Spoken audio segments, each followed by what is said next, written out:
আসসালামু আলাইকুম। High commission নীরব ভূমিকা, কোন রকম কোনো আপডেট নাই। আপনার ফেব্রুয়ারি পর্যন্ত আপনার অ্যাপার্টমেন্ট অনেক আগে থেকেই বন্ধ করে দিয়েছে স্কেল। স্কেলে আর অ্যাপার্টমেন্ট নেওয়া যাচ্ছে না। কারণ হচ্ছে মার্চ থেকে কে করবে, হাই কমিশন করবে নাকি স্কেল করবে, তার কোনো নিশ্চয়তা নেই। অনেক প্রবাসী অবৈধ হয়ে গেছে শুধু এই হাই কমিশনের এরকম তাদের খামখেয়ালির কারণে। কারণ হচ্ছে আপনি দেখেন এখন থেকে কোনো অ্যাপার্টমেন্ট নেওয়া যাচ্ছে না। এমআরপি বন্ধ করে রাখছে, ই পাসওয়ার্ড করা বন্ধ করে রাখছে। কোন রকম নতুন কোনো আপডেট নাই। কি অ্যাপার্টমেন্ট নিবে কিভাবে, কি আদৌ কি মানুষ ই পাসওয়ার্ড করতে পারবে কিনা।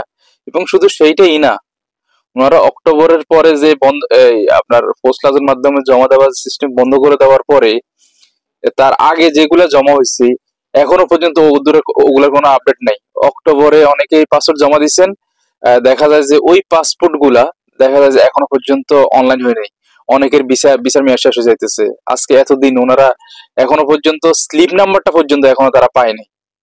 তাহলে কিভাবে, যদি এইভাবে চলতে থাকে, এই খামখেয়ালির কারণে দেখা যায় অনেক প্রবাসী অবৈধ হয়ে যাইতেছে। অনেকে আমাদের কাছে মাঝে মধ্যে আসেন যে ওনাদের এই জমা দিছে, কোনো আপডেট আসতেছে না, বিচার মেয়াদ শেষ হয়ে যাইতেছে, ঠিক আছে, বাট হাই কমিশনের কোনো আপডেট নেই। জানি না আসলে এটা কতদিন যাবত চলবে। হাই কমিশনের উচিত সঠিক দিক নির্দেশনা অবশ্যই দেওয়া, যেন কি করবে সেটা আসলে প্রবাসীদেরকে জানাতে হবে। যে যদি আপনারা করেন সেই ক্ষেত্রে আপনারা মার্চ থেকে অ্যাপয়েন্টমেন্ট শুরু করে দেন। যারা মার্চ থেকে পাসপোর্ট করতে পারবে তারা যেন এই পাসপোর্টের জন্য যেন নিতে পারে। এবং এমআরপি যেগুলো আপনার জমা অলরেডি আপনাদের ঘোষণার আগে যারা জমা দিয়েছে সেইগুলো তাড়াতাড়ি ডেলিভারি দেওয়ার ব্যবস্থা করেন।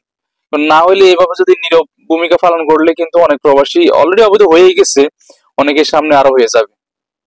সেই দায়ভার কিন্তু সম্পূর্ণ হাই কমিশনকে নিতে হবে।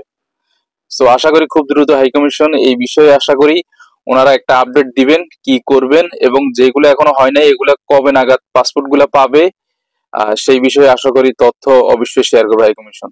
ধন্যবাদ।